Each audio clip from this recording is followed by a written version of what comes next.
নির্বাচনী উত্তাপের মধ্যেই রাজধানীর বিজয়নগরে গুলিবিদ্ধ হন ইনকিলাব মঞ্চের আহ্বায়ক ও ঢাকা ৮ আসনের সম্ভাব্য স্বতন্ত্র প্রার্থী শরীফ ওসমান হাদী। মাথায় গুরুতর আঘাত পেয়ে তাকে প্রথমে ঢাকা মেডিকেল এবং পরে এভারকেয়ার হাসপাতালে নেওয়া হয়। অবস্থার অবনতিতে সোমবার তাকে পাঠানো হয় সিঙ্গাপুরে।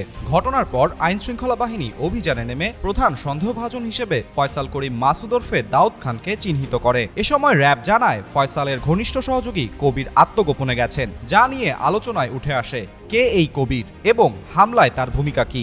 সোমবার রাতে নারায়ণগঞ্জের ফতুল্লা থানাধীন বক্তাবলী এলাকা থেকে তাকে গ্রেপ্তার করে র্যাব ১১। বিষয়টি নিশ্চিত করেন র্যাব ১১ ব্যাটালিয়নের CPC company commander lieutenant commander Naimul Haque. তিনি জানান, বর্তমানে আদাবরের নবোদয় হাউজিং সোসাইটিতে বসবাস করতেন। তিনি নিষিদ্ধ আওয়ামী লীগের অঙ্গ সংগঠন স্বেচ্ছাসেবক লীগের আদাবর থানার ১০০ নম্বর ওয়ার্ডের যুগ্ম আহ্বায়ক। কবিরের বিরুদ্ধে অস্ত্র ও মাদক ব্যবসা, ডাকাতি, চাঁদাবাজি ও কিশোর গ্যাং পরিচালনার অভিযোগ রয়েছে। প্রাথমিক অনুসন্ধানে জানা যায়, গ্রেপ্তার কবির ওসমান হাদীকে হত্যা চেষ্টার ঘটনায় মূল অভিযুক্ত ফয়সাল করিম মাসুদের অন্যতম সহযোগী। বিভিন্ন মিডিয়াতে আসা সিসিটিভির ফুটেজে দেখা যায়, কবির গত ৪ ডিসেম্বর ইনকিলাব কালচারাল সেন্টারের ফয়সালের সঙ্গে বেশ কয়েকবার প্রবেশ করেন। ঘটনার পরপরই গ্রেপ্তার এড়ানোর জন্য অভিযুক্ত কবির সহ ফয়সাল ও আলমগীর গা ঢাকা দেন। কবিরের বিরুদ্ধে পরবর্তী আইনি কার্যক্রমের জন্য ডিএমপির ডিবিতে হস্তান্তর করা হয়েছে।